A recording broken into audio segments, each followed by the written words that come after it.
Mateo's fingernails dug weakly into Felicia's hoodie as his chest jerked for air. "Please," she gasped, rushing toward the emergency desk. "He can't breathe." The triage nurse looked up, instantly noticing the bluish tint around the 6-year-old's lips. "We need respiratory." A voice cut across the room before she could finish. "He can wait."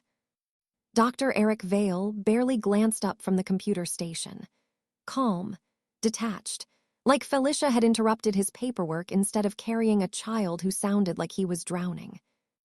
Before we continue, please hit the like button, subscribe to the channel, and turn on the notification bell for updates. Felicia stared at him in disbelief. "What?" Dr. Vale finally looked over. "Insurance information first." Mateo let out a sharp wheeze that turned heads across the waiting room. "He already used his inhaler 3 times, Felicia said. "Please, he needs oxygen." Instead, a teenager holding an ice pack to his ankle was escorted through the double doors ahead of them. Felicia tightened her grip on Mateo. "You're seriously taking him first." Dr. Vale's expression didn't change. "Ma'am, sit down. Your son is stable." "Stable?" Mateo was clawing at her sleeve, trying to breathe. The waiting room monitors beeped steadily while people avoided eye contact. A baby cried somewhere behind her. The smell of disinfectant burned her nose. Felicia rushed after a passing nurse. "Can you help him? Please, anything." The nurse hesitated, then glanced nervously toward Dr. Vale, and walked away. A cold panic spread through Felicia's chest. Mateo's breathing grew shallower against her shoulder. Every inhale sounded thinner than the last. Then his head rolled back slightly. That broke her. "My son can't breathe," she screamed. The entire waiting room went silent. Dr. Vale stood slowly. "If you continue causing disruption, security will remove you." Felicia looked at him like she'd never hated anyone before in her life. A younger nurse suddenly knelt beside her chair and whispered so quietly Felicia almost missed it. "They were told to ignore him." Felicia froze. "What does that mean?" Before the nurse could answer, the ER entrance doors swung open. Several staff members straightened immediately. A woman in a dark coat stepped inside surrounded by administrators. The badge clipped to her jacket read, "Dr. Naomichen, head physician." Her eyes moved across the silent waiting room, then landed on Mateo gasping in Felicia's arms. The expression on her face changed instantly. She walked forward sharply. "What's happening here?" Nobody answered. Dr. Chen looked directly at Dr. Vale. Then she asked the question that made the entire room tense. "Why hasn't this child been treated?" Dr. Vale didn't flinch. "He's stable enough to wait," he said evenly. "We're overloaded tonight." Dr. Chen stepped closer to Mateo, placing 2 fingers gently against the boy's neck while listening to his breathing. Her jaw tightened almost immediately. "How long has he been like this?" she asked. "Almost an hour," Felicia answered. "Nobody's helping him." Several nurses nearby suddenly became very interested in their clipboards and computer screens. Dr. Chen looked up sharply. "Why was respiratory not called?" No one answered that either. Before she could push further, another set of ER doors burst open behind her. A trauma team rushed in around a bleeding car accident victim. "Dr. Chen, we need you now," someone shouted. For a second, Felicia saw hesitation in the head physician's face. Then duty pulled her away. "I'll come back," Dr. Chen told Felicia firmly before disappearing through the hallway doors. And just like that, Dr. Vale was in control again. Mateo trembled against Felicia's chest. His breathing sounded wet now, short, uneven pulls of air that made her stomach twist. She knew this stage.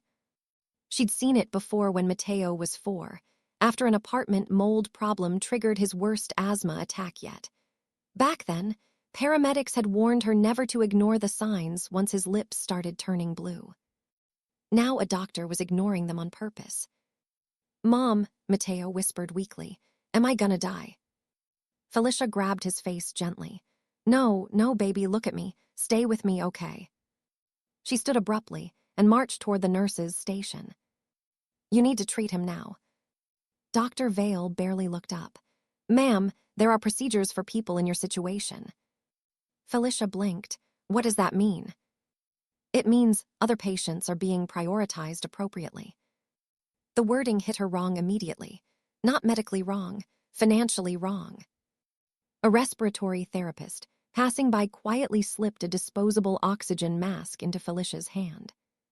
Use this until someone. Excuse me, Dr. Vale snapped. The therapist froze.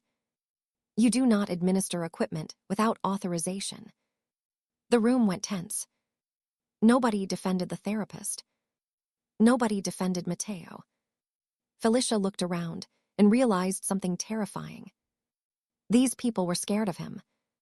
As she helped Mateo hold the mask to his face, she overheard a nurse whisper near the computer station. Another complaint right now could destroy us. Destroy us.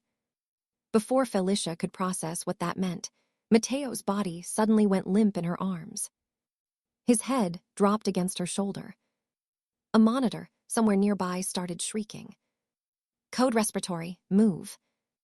The waiting room exploded into motion the second Mateo collapsed. Two nurses rushed forward with a gurney, while Felicia screamed her son's name loud enough to echo through the ER. Mateo, baby, wake up. People stood from their chairs. Several phones lifted into the air recording everything.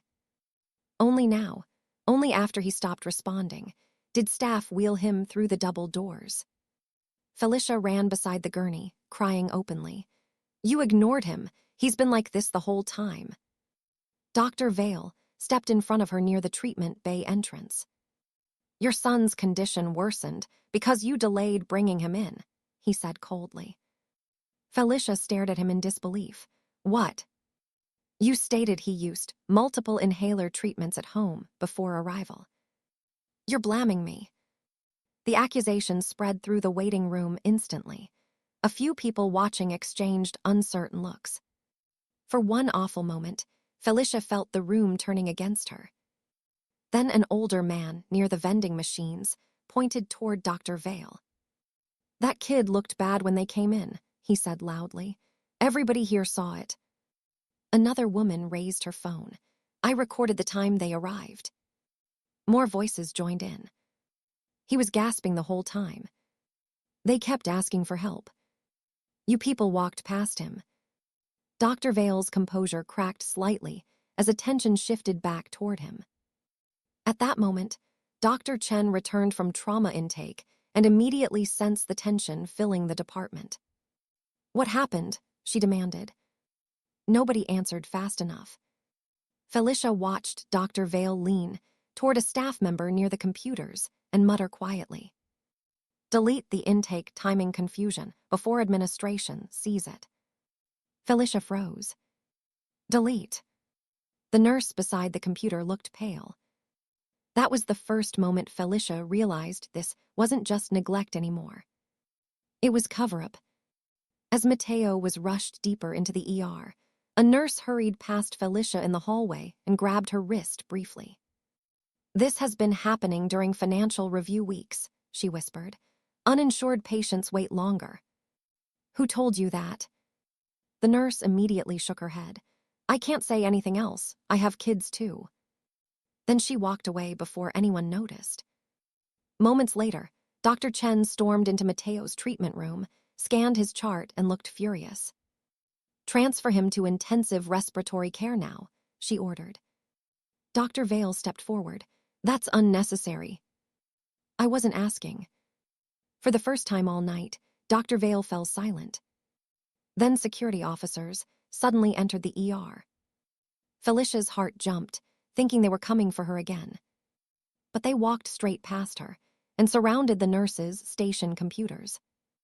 Dr. Chen stared at the screen showing Mateo's chart timestamps.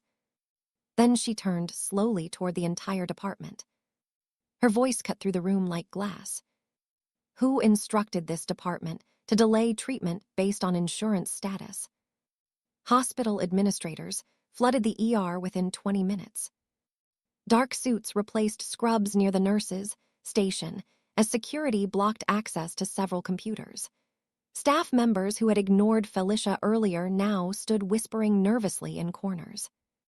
Upstairs, Mateo was finally receiving breathing treatments in intensive respiratory care. Downstairs, panic was spreading for a different reason. Dr. Vale kept his voice controlled. The delay was caused by overcrowding. We followed standard prioritization. But one of the IT employees shook his head while staring at the screen. These triage levels were manually changed, he said carefully. Dr. Chen folded her arms. How many times? The employee swallowed. 3. Felicia watched Dr. Vale's face tighten for the first time all night. Another administrator stepped in quickly. Let's avoid assumptions before reviewing the full context. But the room had already changed. This wasn't about a difficult ER shift anymore. It was evidence. As the investigation widened through the night, Felicia learned something worse. Another mother sitting in the family waiting area recognized Dr. Vale's name immediately. My husband filed a complaint against him last winter, she said quietly. They settled with us privately. How many complaints? Felicia asked. The woman gave a bitter laugh. Enough that lawyers already know where to park. The pieces started fitting together. The frightened nurses. The altered timestamps. The whispers about financial reviews. The way staff looked terrified instead of surprised. Dr. Chen began pulling nurses into private offices one by one. Some denied knowing anything. Others refused to speak at all. Then one nurse finally broke. We were told to avoid high-loss admissions near reporting deadlines, she admitted through tears. Nobody said deny treatment directly, but everybody understood what they meant. Who said it? Dr. Chen asked. The nurse looked toward the hallway where administrators stood. And stayed silent. Near dawn, 2 hospital attorneys approached Felicia with forced sympathy. We'd like to help your family during this difficult moment, one said smoothly. Temporary medical assistance, transportation support, counseling. In exchange for what? The lawyer hesitated, just long enough to answer the question. We're simply encouraging privacy while the review process unfolds. Felicia looked at him in disgust. Hours later, one of the waiting room witnesses uploaded phone footage online. The video showed Mateo gasping in Felicia's arms, while voices repeatedly begged for help in the background. By morning, reporters were gathering outside the hospital. Inside the ER, Dr. Vale received a phone call that visibly drained the color from his face. They're putting this on me, he snapped quietly. You approved those targets. The line went dead. For the first time, he looked afraid.